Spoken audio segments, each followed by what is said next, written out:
Have you ever thought, if my life is already written, what's the point of trying? Have you ever wondered whether your choices matter if fate is already sealed? But what if destiny and free will are not opposites, but intertwined threads weaving the fabric of your life? Welcome back, my friends. I'm truly honored to have you here.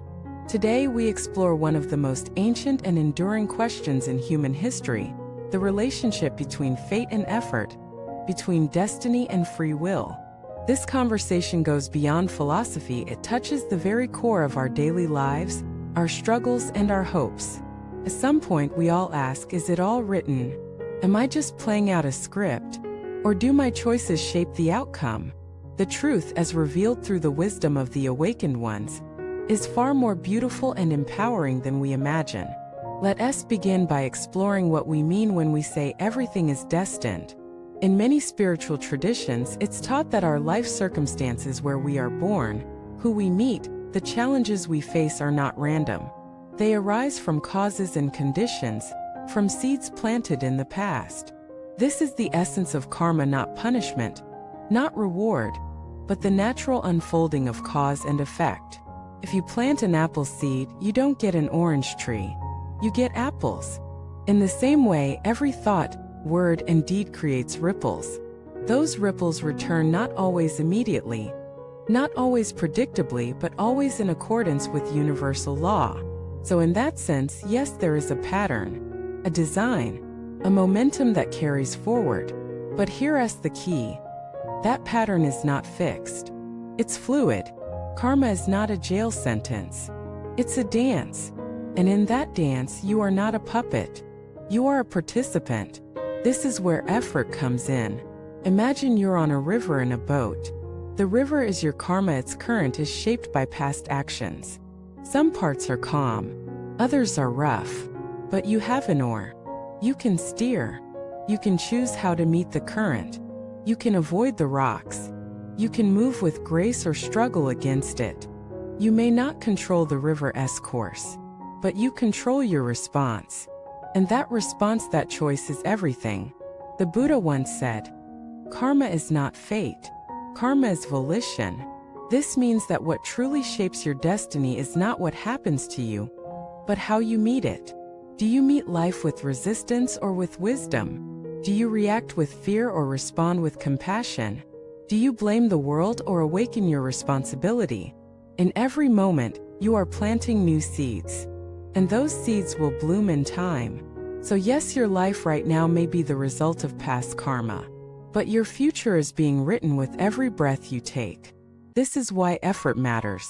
It's not effort to fight destiny. It's effort to cooperate with wisdom.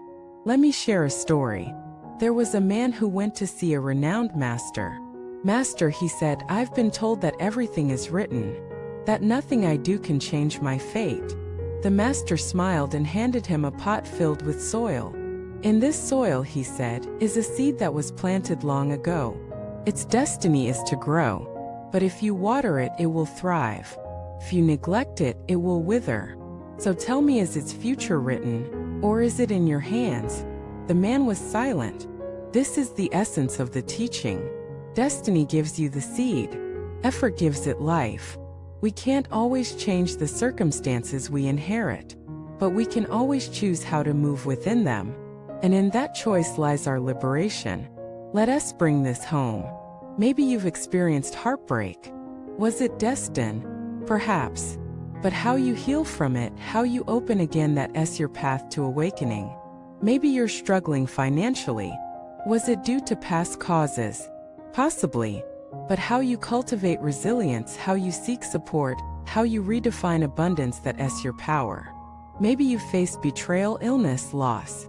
You can't always choose what arrives, but you can always choose what it awakens in you. Sometimes the hardest moments contain the richest soil. A seed buried in darkness needs pressure to grow. Don't curse the darkness. Dig deeper. Sprout anyway. Here's another perspective. Even if everything were destined, even if the movie of your life were fully scripted, your experience still depends on how you watch it. Are you asleep, lost in the story? Or are you awake, witnessing the play with clarity? This is the dance between fate and freedom. You may not control the story, but you can become the watcher of the story. And that watcher is always free. When you step into that awareness, something miraculous happens. You stop being a victim. You stop blaming destiny. You start using every moment as fuel for growth. Suddenly, even setbacks become sacred, because you realize nothing is wasted. Everything, every joy, every sorrow is part of your curriculum. Life is not happening to you. It's happening for your awakening. This is the highest view.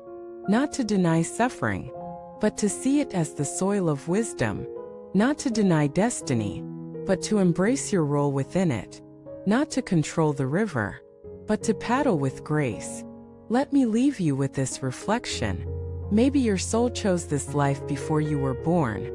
Maybe every challenge, every heartbreak, every success was designed to help you remember who you are. Maybe you didn't come here to have a perfect life. Maybe you came here to wake up, and in that awakening to serve. So don't ask why me. Ask what now. Ask how can I meet this with wisdom. Ask what is life trying to teach me through this. Your answer will change everything. Thank you for sharing this sacred space with me today. If this message stirred something in your heart, please share your reflections in the comments. What moments in your life felt destined? And how have your choices reshaped them?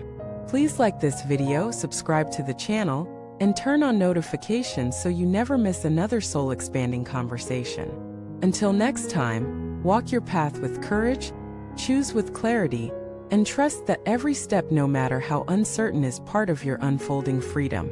Thank you for watching this video.